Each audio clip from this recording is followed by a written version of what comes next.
Wow! Wow! Wow. Wow! Wow! These are... This is not your typical museum visit. Nearly 3 million artifacts live here, yet only 3% are ever on display. It's where history meets science and curiosity runs wild. Today, we're heading into the vault, where most never get to go. Join us as Travel Manitoba goes behind the scenes at the Manitoba Museum. I'm here with Dorota Brumczynska, the CEO of the Manitoba Museum. You were born in Poland. Yes, I was born in Poland. I know. Hello. Dzień dobry. Dzień dobry. What should I expect today? You may have to wear gloves. I'll wear gloves. You may not be allowed to touch everything. Just like in life. They're going to show you things that maybe no one has looked at in decades. Oh, that's okay. So cool, yeah. I mean, This is a grizzly bear. a grizzly bear skull. So this is a grizzly bear skull. I can compare a polar bear skull with this and you'll see the difference in size. Yeah, I'd like to see that. Sure, let's go to the cabinets and we'll pull one out. This is a polar bear skull. You can see that the size is substantially different. Wow. And so these are big fellows. So. Yeah. What's all this sort of, what I would call like tissue paper-ish? Well, it's the nasal cavity, so Wow. Inside there is a lot of surfaces. They have a really good sense of smell because of all that surface area. surface area. Very cool. Take a look at that. I had no idea that's what it looked like on the inside. So this is a fox squirrel. You might be surprised by the flatness of the specimen, and that's because in the old days we used to do a lot of taxidermy. So we'd have them mounted in more or less lifelike poses like this, for instance. So here's a series of fox squirrels. So this is one of the reasons that we might have different specimens, is because there's slight differences in pelage or whatever. The quality of the work is sometimes a little different. This may have been done by someone who wasn't a professional. I can't tell the difference. Yeah, I brought it in later. Oh, hello. Yeah, so this is some form of press. yes. Is it for apples? No. So there's cannons in behind. Those are cannons? Yeah, under this sheet here. So there's more that are like loose in the back. Cannons? Just Yeah, loose just cannons? loose cannons. Couple of Welcome loose to the cannons Manor. back here. Yeah. This is heavy. Holy moly. Look at that.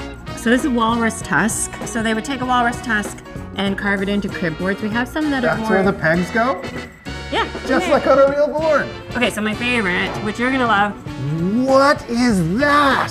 So these are gut skin rain pants, which are like the intestines of seal. Which are waterproof. Yeah. Wow. So you can gently touch. It's crusty now. Okay, I'm gonna gently touch the crusty rain pants. Yeah. But at the time, they would have been very pliable. I'll show you this. Be very careful with that. Yes, sir. That is the Wollaston point that was found in southern Manitoba. It's what is termed a Clovis point. It's the oldest known tool from Manitoba. It's about 10,500 years old. Feeling the detail with your hand? It's a very personal one. It is. All It's of very, this- like the connection that I have with this is, it's a bit overwhelming actually. And it's also beautiful. Yeah, it's a beautiful piece. Ancient artisans were more than artisans, they were artists. Yeah. You know what that is? That looks like hieroglyphics cuneiform. Cuneiform. Hey! Yep. Cuneiform tablets, Sumerian, probably. That's about Sumerian? Yeah, probably about 3,000 or 4,000. And is that real? That's real, yeah. Can I pick that up? You can pick it up, just be careful with that one. I remember when I was in grade 4, Yep. you would have made out of clay Yep. a Sumerian tablet, and now I'm holding a real one. Yep. Lichens are quite smelly. This reminds me of mushroom picking. Like the smell, because it's all around those areas where we used to go mushroom picking with my mom and dad when I was a kid. Pretty much every spruce tree in the province is covered with this kind of stuff. It's like a Colgate green. Colgate green, yeah. Seafoam. It'd be brighter when it was wet. Sure. Yeah, if you spritz it with some water. Then Aren't we all? that's a fun one. It looks fun. That one's called, This one's called, they call it Old Man's Beard. I was just gonna do Because that. it's like, yeah. Hello. Holy moly, this is It heavy. is heavy. That's a coulter pine. It's the size of a large pineapple. Well, and you want to be really careful if you're ever hiking in a coulter pine forest, because if one of these falls on your head, you could really get knocked unconscious. So, And it would cut you up. It's like a cheese grater. yeah, it would actually be Wow. quite dangerous. So, These here were made by a master shoemaker making leather boots for Ukrainian dance troops. Of course, this is the... Yes. Yeah. Anybody? I'm like, where have I seen these before? Sure, Folklorama. Exactly. Yeah. Holy, this is so cool! Speaking of the 1980s, we have Mr. T. I pity the fool! Look at that! This is an original Mr. T. That's right. You have an R2-D2. That's right. Why isn't this on display in a place of prominence on the main gallery? I had exactly the same thing when I was 7. We all did. Yeah. These are slides, kids. You used to put this in a machine. This is like your Photos app on your phone. Mm-hmm. So like if someone is looking through, they're like, oh, I've got a box of stuff that's burning a hole in the storage of my garage and I want to toss it. Should they call the museum to see if you might be interested in it? Those are the kinds of calls we get all the time. They look into our collection database and say, is this an important part of Manitoban history? Right. Or, social history for Canada? And if we feel it's a good fit, then we accept it. Okay, this is super cool. Thomas Steen signed Yofa helmet. That's wild. I'm sorry, there's everything in here. Everything, yeah. So like, Hundreds of years of history in all aspects of life, from sports to art to somebody's job, clothing. wow. Ooh, what is that? Velveeta. Oh, cool. This is a bison fur coat? No, this is raccoon, and this belonged to, if you want to, William Lyon Mackenzie King.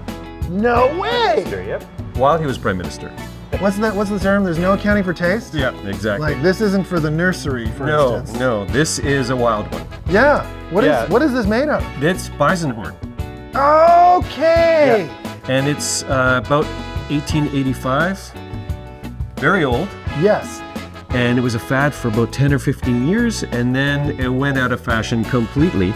Right. And I think most of them that were made were destroyed, just thrown out because it was so garish and so strange. No, garish? This? And but a few survived, and this is one of them. You guys made any discoveries? We did, actually. We You have want to a, talk about it there, Joe? There's a fantastic specimen that I'll show you upstairs. It's Okay. a huge sea scorpion claw that's about that size. It's called a sea scorpion? Sea scorpion. Oh, We'll be looking yeah. at lots of sea scorpions upstairs. Can I wear a lab coat? Go for it. Let's see these sea scorpions. Can I hold this? Yeah. This is your discovery. And so we've never seen a sea scorpion of this particular group in the province before, so it's a first for Manitoba as well.